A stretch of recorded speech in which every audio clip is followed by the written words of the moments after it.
Oke, Assalamualaikum warahmatullahi wabarakatuh. Kita memasuki materi terakhir ya untuk kuliah kita. Jadi mengenai persamaan diferensial linear orde 2 dan yang sekarang akan kita bahas adalah untuk yang homogen dulu. Oke, jadi apa itu persamaan diferensial linear orde 2? Ya, secara umum dia biasanya dinyatakan seperti ini.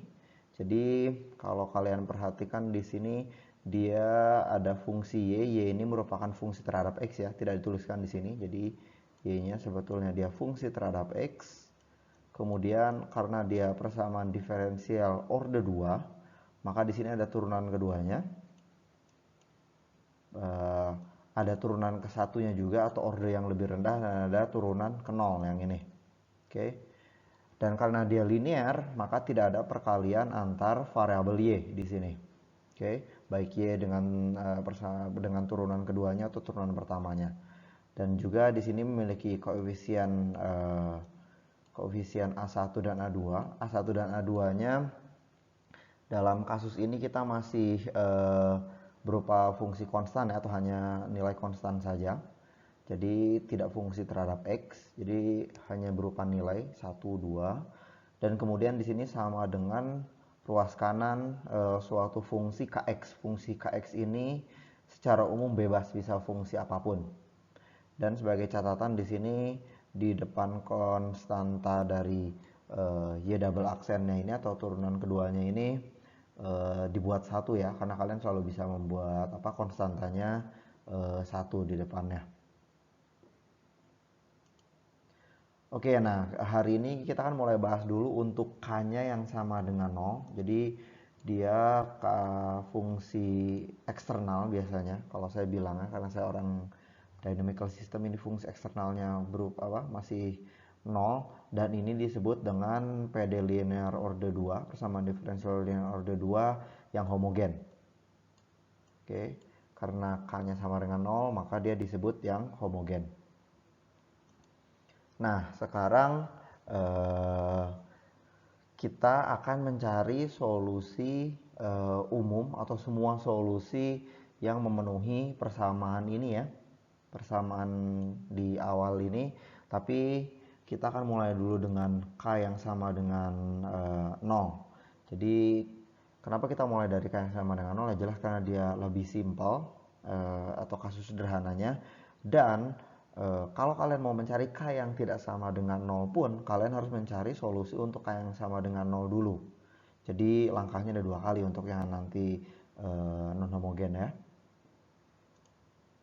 Dan ada teorema di sini. Jadi persamaan diferensial homogen, jadi kita masih membicarakan yang homogen, k-nya sama dengan 0. Dia selalu mempunyai dua buah solusi karena dia persamaan diferensial orde 2. Disebut dengan solusi fundamental, yaitu U1 dan U2, dan mereka sifatnya saling bebas. Oke, jadi mereka bukan saling kelipatan, tidak ada hubungannya biasanya. Dan solusi ini atau kita bisa menuliskan mereka dalam bentuk ini solusi homogen C1, C1-nya konstan ya, dikalikan U1, dia merupakan fungsi, ditambah C2 kali U2, dan di sini C1 dan C2-nya konstanta sembarang. Jadi YH ini disebut dengan solusi homogen ya, atau solusi umum homogen. Oke, nah sekarang bagaimana cara mencari si solusinya ya, atau menyelesaikan si PD linear order 2 yang homogen tadi. Jadi perhatikan kembali ini bentuk umumnya. K-nya di sini masih sama dengan 0. Jadi yang kita lakukan pertama adalah memberikan tebakan sebetulnya. Jadi kita akan memisalkan solusinya atau istilahnya tuh ansat, atau sesuatu yang datang dari langit, yaitu bentuknya y sama dengan fungsi eksponensial, ada konstanta r kali x di sini. Kenapa bentuknya eksponensial? Karena kalau kalian ingat kembali PD orde 1, semuanya pasti isinya tidak akan jauh-jauh dari fungsi transenden eksponensial kan. Makanya tebak seperti ini. Dan kita akan mencari R. Jadi caranya bagaimana? Caranya adalah kita substitusikan si pemisalan ini, yaitu dengan pertama mencari turunan pertamanya, turunan kedua, kemudian disubstitusikan ke PD homogennya, maka kita akan mendapatkan ini. Oke. Setelah kita mendapatkan persamaan ini dan kita sederhanakan, ternyata kita memiliki bentuk ini ya. Eksponensialnya, karena bagian eksponensialnya ini tidak pernah sama dengan 0. Ingat kembali, fungsi eksponensial tidak pernah sama dengan 0, maka yang akan sama dengan 0 adalah yang di dalam kurung atau si variabel R-nya di sini, karena A1 dan A2 diketahui ya. Dan ini disebut dengan persamaan karakteristik, polinomial karakteristik, ataupun apapun namanya ya. Ada yang bilang juga ini fungsi eigen. Nanti kalau kalian di tingkat 2 ketemu dengan matematika teknik, pasti akan bertemu lagi. Jadi ini disebut dengan pertama persamaan karakteristik, dan kalau kalian perhatikan dia merupakan polinomial orde 2. Dan untuk persamaan polinomial orde 2 kalian bisa selalu cari solusinya dengan rumus ABC. Cuman yang jadi masalah sekarang solusinya seperti apa. Jadi apabila kalian punya solusi R1 dan R2 atau akar-akarnya yang memenuhi dia sama dengan 0 ya. Nah, sifat dari akar-akarnya ini akan menentukan bentuk solusinya sebetulnya. Oke. Nah, sebagai catatan, kalau kalian dulu melihat bahwa ada solusinya tuh, solusinya cuma ada kemungkinan 3 kan. Jadi solusinya R1 R2-nya berbeda, R1 R2-nya kembar, atau R1 R2-nya kalian biasanya sebutnya tidak ada, atau si diskriminannya sama dengan 0 kalau pakai rumus ABC. Sebetulnya dia bukan tidak ada, tapi si R1 dan R2-nya itu kompleks atau imajiner. Jadi ada ada plus minus akar min 1 di sana. Nah, di situ juga kita kan gunakan dia sebagai solusi, karena dia sebetulnya solusi kalau kita membuka domainnya yang lebih luas ya, menggunakan bilangan kompleks. Oke, jadi bagaimana dengan bentuk solusinya? Jadi kalau kita sudah dapat si R1 R2-nya pakai rumus ABC, jadi kalian sudah dapat R1 R2-nya ya. Maka yang pertama adalah kalau mereka bilangan real yang berbeda, sebagai catatan R1 tidak sama dengan R2 ya di sini, maka solusinya adalah sama dengan ini. Jadi C1 dikalikan E pangkat R1X ditambah C2 dikalikan E pangkat R2X. Oke. Itu kalau mereka berbeda. Dan sekarang kalau mereka sama menggunakan bentuknya. Cuman sekarang karena R1 sama dengan R2 di sini, pangkatnya kalau kalian perhatikan ini sama mereka. Maka kita perlu kalikan dia dengan X. Oke, kalau dia akar kembar, maka dia perlu kalikan dengan X. Kenapa? Karena kalau kalian tidak kalikan dengan X kan itu bisa dijumlahkan. Dan kalau dijumlahkan C1 tambah C2, saya bisa pilih dia sama dengan C3, solusinya hanya ada 1. Sebetulnya dia solusinya tetap ada 2 walaupun akarnya kembar ya. Jadi kembarnya kembar berapa dulu kalau nanti orde yang lebih tinggi. Nah, kemudian yang terakhir yang biasanya tidak kalian kita ignore biasanya, yaitu kalau dia solusinya kompleks, yaitu dia merupakan penjumlahan antara dua, bisa dituliskan dalam bentuk bilangan kompleks. Di sini alfa plus beta. Sebetulnya ini mungkin agak kurang tepat ya, harusnya ada koma koma R2 dan sini plus minus, karena bilangan kompleks itu biasanya berpasangan. Jadi alfanya bagian real, kemudian betanya ini bagian imajiner, dan I ini bagi yang belum pernah ketemu, I ini adalah bentuk penyederhanaan dari akar dari min 1. Jadi I itu kalian sudah bertemu di fisika ya, I nya dia sama dengan akar dari min 1. Oke, maka apabila kita mau mencari solusinya, bentuk solusinya adalah C1 dikalikan eksponensial dari alfa X, bagian realnya saja dikalikan cos beta, oke, ditambah sekarang C2, eksponensialnya masih sama, bagian realnya dikalikan X, dikalikan sin beta. Oke, jadi sekarang karena kita memisahkan real dengan imaginary-nya, maka bentuknya menjadi trigonometri seperti ini solusinya.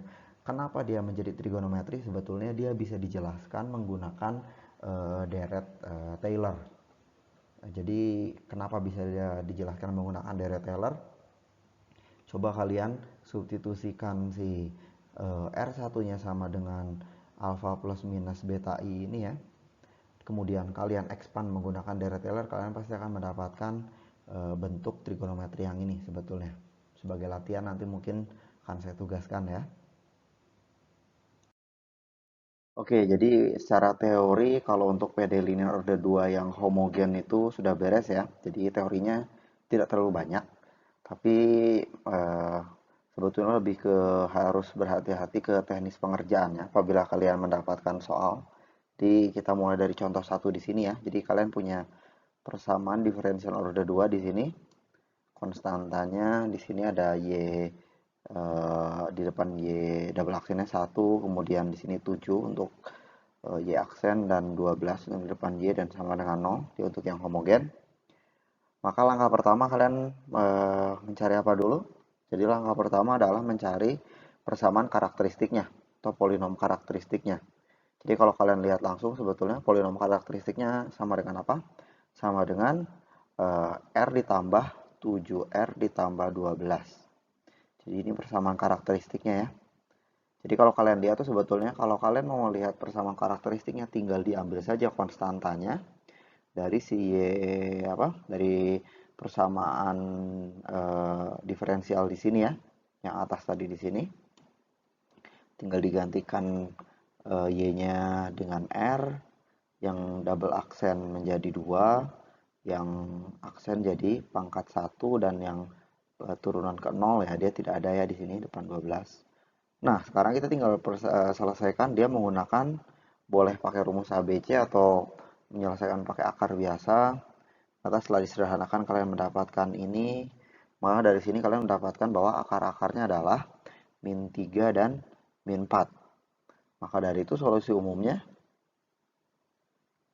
adalah ini ya. Jadi tinggal Y-nya sama dengan C1 E pangkat min 3, akar yang pertama, kemudian ditambah C2 E pangkat min 4, atau akar yang kedua. Jadi begitu saja kalian sudah langsung dapat solusi umumnya. Dan sebagai catatan, kenapa dia disebut dengan solusi umum dan bagaimana cara mengetesnya? Ya, cara mengetesnya adalah kalian coba substitusikan Y ini ke dalam persamaan ini. Pasti dia akan memenuhi bahwa dia adalah sama dengan 0 karena dia merupakan solusi umumnya. Contoh 2, misalkan sekarang persamaan diferensialnya lain, cuma sekarang diberikan kondisi awal. Di sini ada Y0 sama dengan 0 dan Y aksen 0 sama dengan akar 2. Kenapa diberikan kondisi awal? Di sini adalah kalau kalian lihat di solusi persamaan diferensial dia memiliki konstanta C1 dan C2. Bagaimana cara mencari C1 dan C2-nya? Karena C1 dan C2-nya di sini umum kan, general, karena makanya kenapa dia dinamakan solusi umum. Jadi kedua syarat awal di sini ya, dia adalah untuk mencari C1 dan C2-nya. Caranya seperti apa? Jadi kalau kalian lihat di sini, pertama sama cari persamaan karakteristik, dapat persamaan karakteristiknya, diselesaikan menggunakan rumus ABC, dapat ini ya. Ternyata real semua dan tidak kembar, berbeda ya karena plus minus di sini. Maka dari itu solusi umumnya adalah ini. Plus minus ya, bedanya di sini R1-nya, ini R2-nya ya. Nah, sekarang bagaimana mencari C1 dan C2-nya? Caranya adalah ya tinggal substitusikan saja si kondisi awalnya. Jadi ketika Y sama dengan di sini dicari Y aksennya dulu. Y aksennya sama dengan ini ya. Kemudian disubstitusikan syarat awalnya untuk Y sama dengan 0.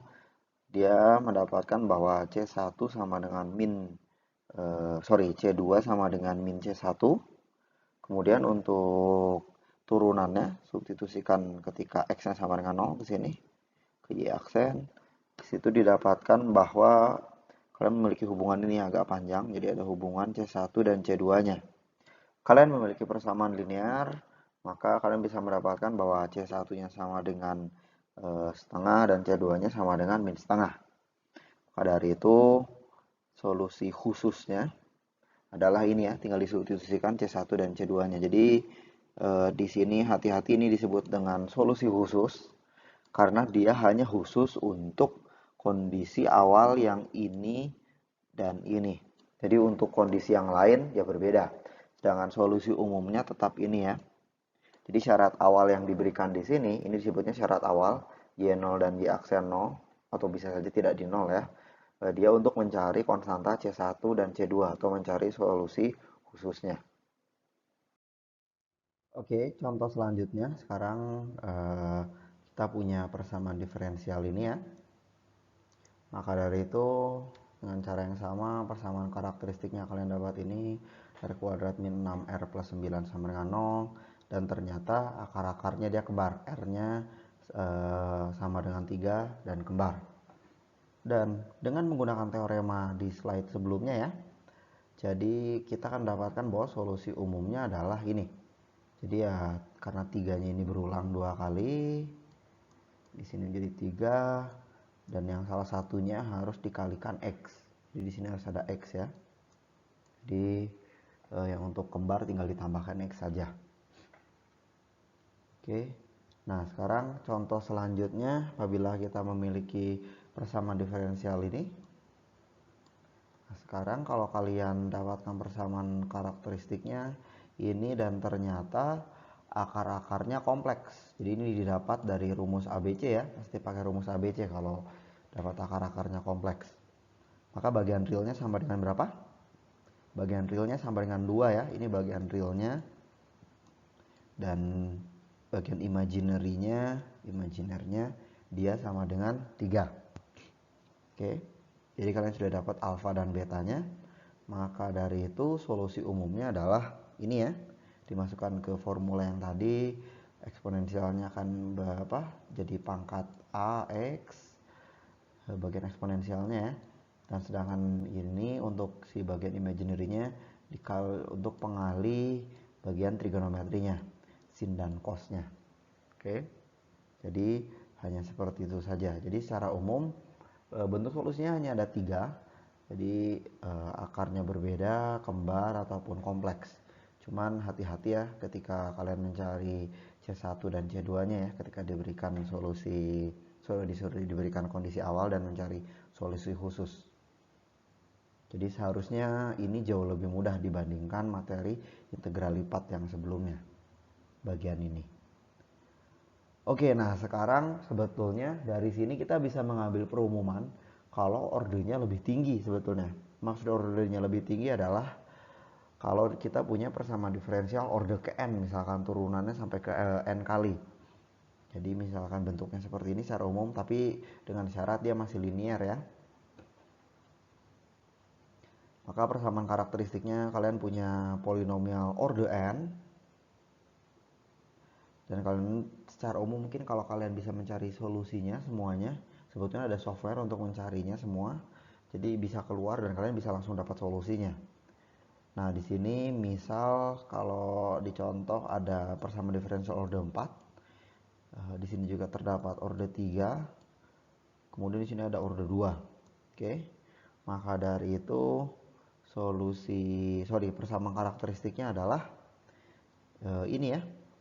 Jadi dia karena turunan keempat, maka kalian punya R pangkat 4 minus R pangkat 3 turunan ketiga min 20 R kuadrat karena dia order 2. Maka kalau disederhanakan kalian mendapatkan ini, akar-akarnya berapa saja? Akar-akarnya adalah R sama dengan 0. Dia kembar ya dari sini. Kemudian R-nya sama dengan 5 dan R-nya sama dengan min 4. Maka dari itu dengan menggunakan cara yang sama sebetulnya, jadi bentuk yang sama dari teoremanya, maka solusi umumnya adalah ini.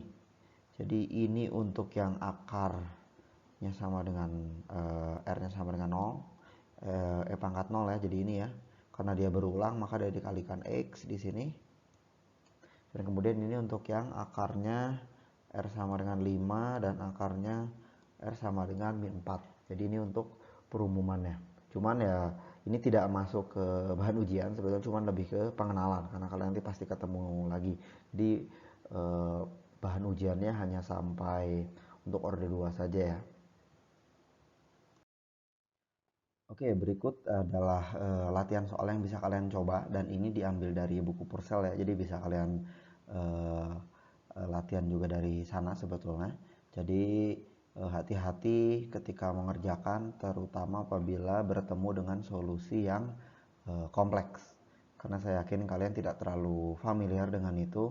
Kenapa? Karena selama ini biasanya solusinya dibilang tidak ada. Solusi apa dari persamaan karakteristiknya tidak ada, atau persamaan polinom order 2 itu tidak ada kalau mereka kompleks. Nah, di sini digunakan ya, dan dianggap ada. Bukan dianggap ada, memang ada solusinya ya. Jadi hati-hati di sana dan silahkan dicoba. Dan ini semua kan digunakan sebagai pengantar untuk mencari solusi PD linear order 2 yang tak homogen. Karena seperti saya bilang tadi, yang tak homogen nanti membutuhkan solusi homogen. Jadi kalian harus bisa menyelesaikan ini dulu, baru bisa ke yang tak homogen. Oke, kalau begitu saya cukupkan sekian untuk kuliah hari ini. Terima kasih atas perhatiannya. Wassalamualaikum warahmatullahi wabarakatuh.